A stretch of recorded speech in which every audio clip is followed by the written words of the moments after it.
Aw, snap. Boo! You stink!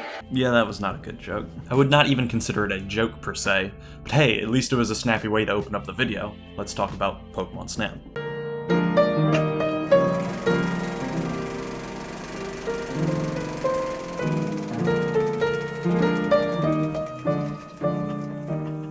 It's funny that out of all the Pokémon spin-offs, which there are many of, only a few keep the main idea of what Pokémon is about. That being, gotta catch 'em all. Those games being Pokémon Ranger, Pokémon Colosseum, and of course the game we are talking about today. I know I'm kinda playing fast and loose with the term catching in regards to taking pictures of Pokémon, however, it serves the same purpose as it does in the mainline Pokémon games, filling out a database. Before we get into the semanticalities of what it means to catch Pokémon, I'm just gonna go to the history.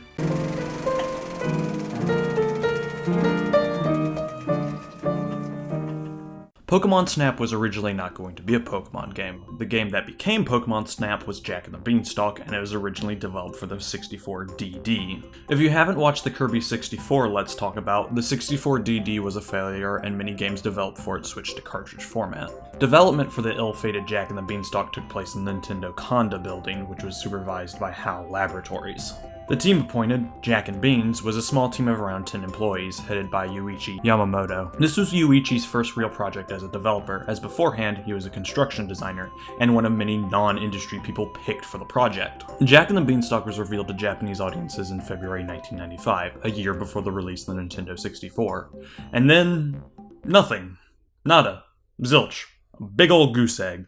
No materials were ever released, no screenshots or videos to speak of. The only information about Jack and the Beanstalk that was ever released, and it's speculative at best, came from the cancellation of Earthbound 64, as Earthbound used elements from Jack and the Beanstalk. One of the designers for Earthbound 64, Benimaru Itoi, stated that the game featured seeds, which would grow in real time due to the 64DD's internal clock. During all this, Game Freak released Pocket Monster Red and Green on February 27, 1996, and both games received commercial success. So much, in fact, that the following year saw the release of manga, trading cards, and the anime, which helped spread Pokemon across the world.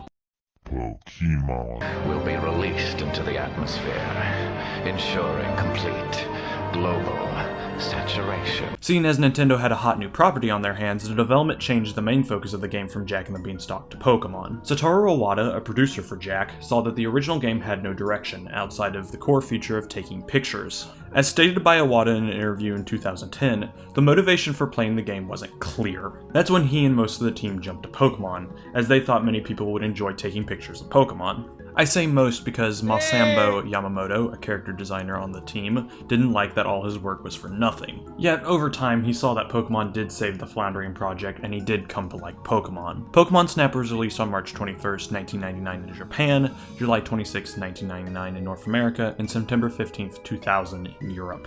One of the most notable things that I think people remember about Pokémon Snap was its promotion with Blockbuster and other stores. Essentially, players could bring their cartridge of Pokémon Snap, go to a special kiosk, and print out the pictures they took. There was even a contest where the winner got to go to Australia. Pokémon Snap was later released to both the Wii Virtual Console and Wii U Virtual Console. The last thing I want to mention before I go to the story is that director Yuichi Yamamoto would stay with Nintendo, working on projects like Super Smash Bros. Brawl, Kirby's Dream Collection, and Yoshi's Woolly World. He was also a concept designer for Dino Crisis 3, and how many times do you get to hear about Dino Crisis, let alone 3? What is this?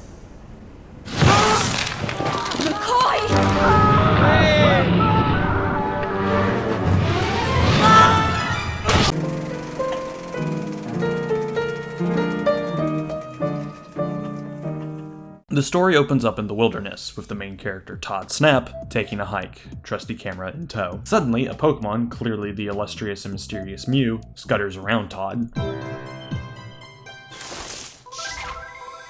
Todd attempts to snap a few shots of Mew, but Mew is barely in the frame of each of the photographs.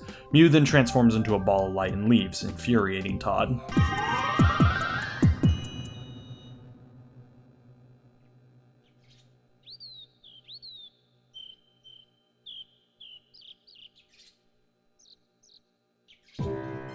It is sometime after that encounter that Todd is invited to Professor Oak's lab, where Oak tasks Todd with taking pictures of wild Pokemon on Pokemon Island to fill out the Pokemon report.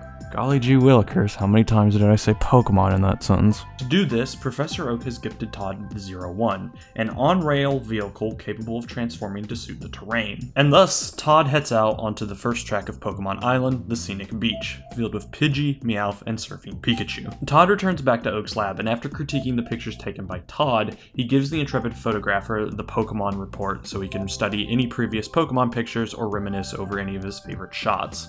Oak also allows Todd to go to the next track on the island, the dimly lit tunnel, home to Electrode, Electabuzz, and an egg. When Todd heads back to the lab this time, Oak gives Todd another present, Pokemon food.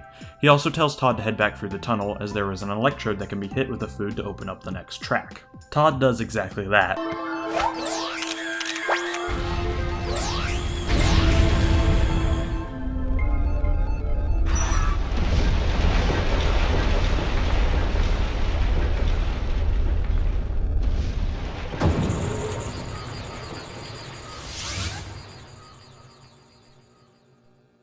Opening up the volcano track with many fire-type Pokemon inhabiting the place, including Rapidash, Magmar, and another egg. This one belonging to Moltres, as since it was sitting in the path of the 01, it had to be knocked out of the way.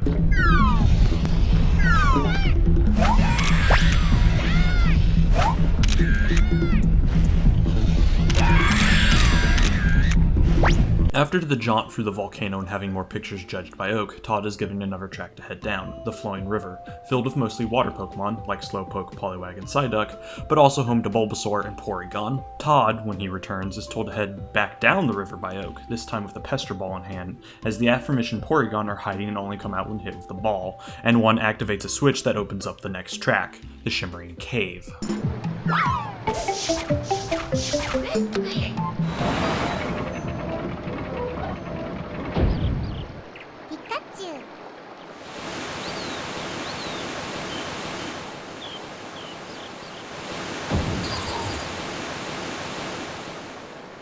Todd heads through the vast cave system, a place stuffed with Ditto, Coughing, Jigglypuff, and the last egg, guarded by Jinx. When Todd returns this time, Oak opens up the last basic track on Pokemon Island, the Roaring Valley. Carried by the current of the rapids, Todd gets up close to Squirtle, Gyarados, and Dragonite, as well as beaming a Mankey twice, opening up a hidden grotto where Professor Oak is at.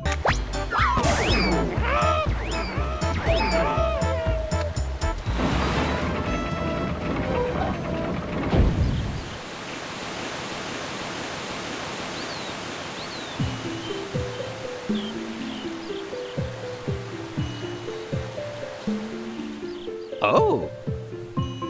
Oak explains to Todd that there are mysterious signs on the island that are related to important Pokemon. He then tasks Todd with taking pictures of the signs, and he gives him the last two gifts, the Dash Engine and the Pokeflute. With everything in hand, Todd makes his way through all the courses on the island, finding the Kingler Rock on the beach, opening up the egg in the tunnel to reveal Zapdos and powering some engines to find the Pinsir Shadow, throwing some Pester Balls into a volcano within the volcano to get the Coughing Smoke, using the Pokeflute to make a Vileplume stop expelling gas to reveal the Cubone tree on the river, noticing some shiny rocks within the cave to get the Mewtwo constellation, as well as opening up the last egg with the Pokeflute to release Articuno, and easily seeing Mount Dugtrio in the valley. With all the signs documented, the final course is opened up to Todd, the Rainbow Cloud. The Rainbow Cloud is home to only one Pokemon, Mew, and with its picture taken, Todd finishes the Pokemon report and is congratulated by Professor Oak, saying that he's a true Pokemon photographer.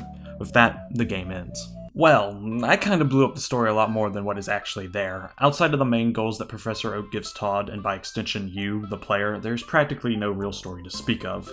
But that's not a bad thing per se, as this kind of game does not really need a story to begin with. All the player needs to understand is what their goal is and how to accomplish it, and the game delivers on both those ends. Snap follows the story guidelines set up from both Red, Green, and Blue, which is to explore the world, see new Pokemon, and catch them. I would equate Pokemon, mostly the early mainline games, and Snap to being on a jungle safari. You are there to see the sights and see an animal you never knew existed before, not to learn how your guide may have secretly caused the next village over to start committing ritualistic sacrifices. You are more motivated by your own curiosities about what you will see next in Snap, not because of character intrigue, and I think Snap delivers that for the most part. Let's go to presentation, since there are actual things for me to say there.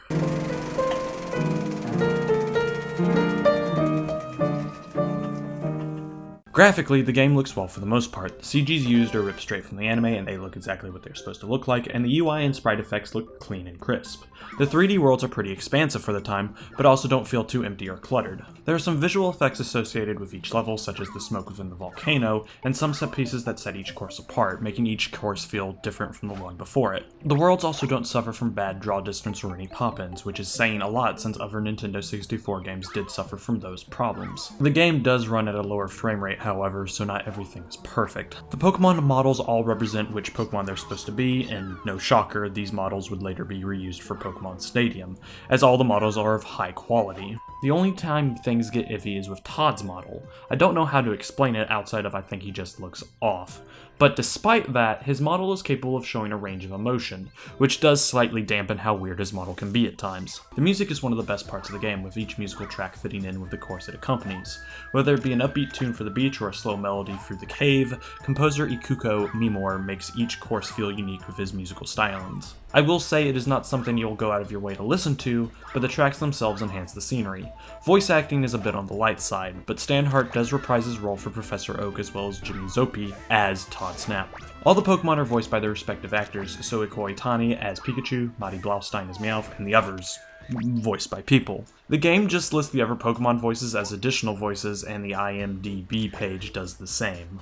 Each character sounds like they did in the English dub of the anime, so there's no fault there. I think with that info out of the way, I can move to gameplay.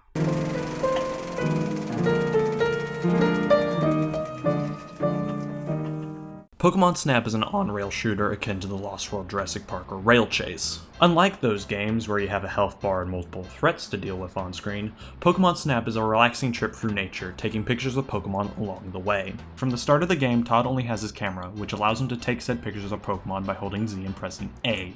Todd has the ability to freely look around while inside the Zero One with the control stick, but the Zero One is either on rails or has limited movement. As the Zero One heads down the track, Pokémon will either pop out of the environment or slowly come into view. It is up to the player to decide when a snap should be taken, and the camera only has enough film for 60 pictures. Pokemon might also be moving, making it harder to take their pictures, so some shots might be worse than others. When Todd reaches the end of the track, the player then decides what pictures to show to Professor Oak during Professor Oak's check. Pictures are ranked according to a few traits: size, pose, and technique. Size is how big the Pokemon fills the frame.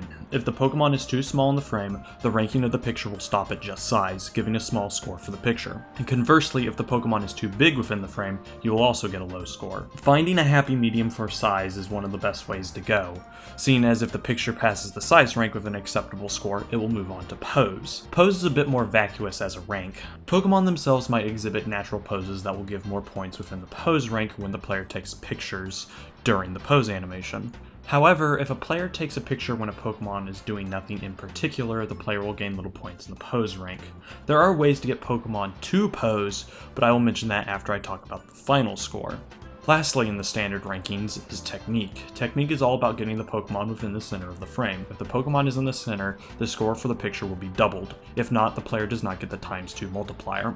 This ranking system applies to every picture presented to Oak, and the final score will be tallied and put into a tracker, which will award the player with the gifted items that I mentioned in the story section. If a player already has a picture of a Pokemon and presents a picture of the same Pokemon, the two scores will be compared, with the higher scoring picture being kept in the report. The items gifted by Oak each help with scoring points outside of the dash engine, which is used by holding down R and it speeds up the Zero One. With the Pokemon food, which is used by just pressing A outside of the camera view, Todd can lead Pokemon around into certain situations or make them come closer to the Zero One. A thing to note about leading Pokemon is that if one is in front of the path of the Zero One will momentarily stop. This can allow easy pictures of the Pokemon who stop the Zero One. Leading Pokemon around, as mentioned earlier, can lead to special situations, such as surfing Pikachu. These specific Pokemon shots award a base amount of points before going into the standard scoring. Pokemon can also be hit with the Pokemon food, which might cause effects to happen, such as Electrode exploding or transforming Charmeleon into Charizard. The Pester Ball, used by pressing B, can do the same things as throwing the Pokemon food directly at Pokemon, but it can also knock Pokemon out of hiding. The Pester Ball also has a unique interaction with Grimer, as throwing enough Pester Balls at it will transform it into muck. Lastly, the Pokemon Flute, mapped to down C, will force Pokemon into a specific pose or wake them up, allowing for a better picture or access to one of the Pokemon signs. If multiple of the same Pokemon are within the shot, more points will be awarded depending on how much background space is filled up by the secondary Pokemon, as well as how many secondary Pokemon are within the shot. Specific Pokemon will only show up on a track after some hidden objectives are done. To get Dugtrio to show up within the tunnel, one must take the picture of the Diglett with the Pikachu multiple times until it becomes Dugtrio. You can only get Gyarados in the valley if the Magikarp from the beginning is knocked into the Mankey, and so forth and so on. These additional shots are needed because the goal of the game is to fill out the entire Pokemon report, which caps at 63 Pokemon. While the game is not hard, some of the special shots can be quite esoteric. The last thing to take pictures of are the Pokemon signs, which are either out in the open or require the use of one of the items gifted to you. Taking pictures of all of them unlocks the final course and the final Pokemon, Mew. Mew serves as the final boss, where it must be hit multiple times with the Pester Ball to break the bubble it is in to acquire a good shot. After that, the player is free to run through any of the courses, either collecting any missed Pokemon or just enjoying the scenery. Both those aspects being my favorite parts of the game.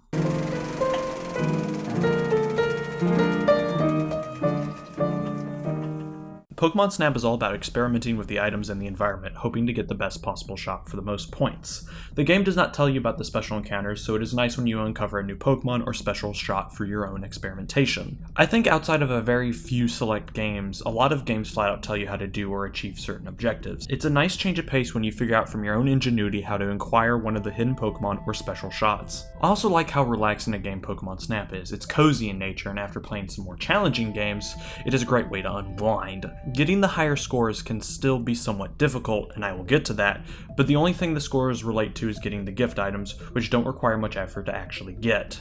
Just seeing the Pokemon in their natural environment and them interacting in fun, cute ways is something that is both endearing and soothing, as instead of going out of your way to catch them in the conventional means via a Pokeball, you are catching them in essence in their true habitat. And I think that is a side of Pokemon that rarely gets explored, seeing as much of the series is about battling or catching. Only this game and to an extent Ranger really touch upon Pokemon in their natural habitat, and to me that is a really novel idea. But as I mentioned, not everything is good within Pokemon Snap.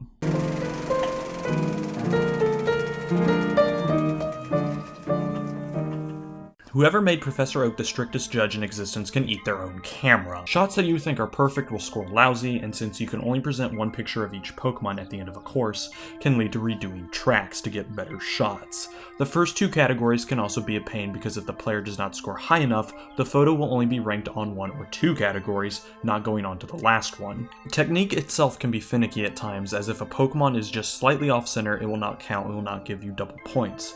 The other thing I want to mention is not a problem inherent with the game, but with emulation. The reason you see footage from the long play is because via emulation you cannot finish the game. Getting the game running can also be a hassle, as certain graphics plugins will not allow you to take photos. I want to call attention to this because outside of owning the original cart with Nintendo 64 or owning the Wii U, which let's just say it out loud no one owns anymore because of the Switch, it sucks that my only reasonable method I can play this game won't allow me to finish it. The reason why I use emulation for older games is all about games preservation, as companies only really view games as products, and I understand that games are half product. But just look at the games that have either lost the original code, the Silent Hill HD collection, or are lost forever, Scott Pilgrim vs. the World the Game. Companies might not also sell games on their digital stores, resorting to either buying the original cart or emulation, and even if they do, it might be subject to the above mentioned lost code or lost forever fate. People use emulation to relive their nostalgia for when they first started playing games, but to also play games that are forgotten. I know this whole entire bit here does not pertain to the actual cart version of Snap, but it is something I wanted to talk about because of how important games preservation is to me.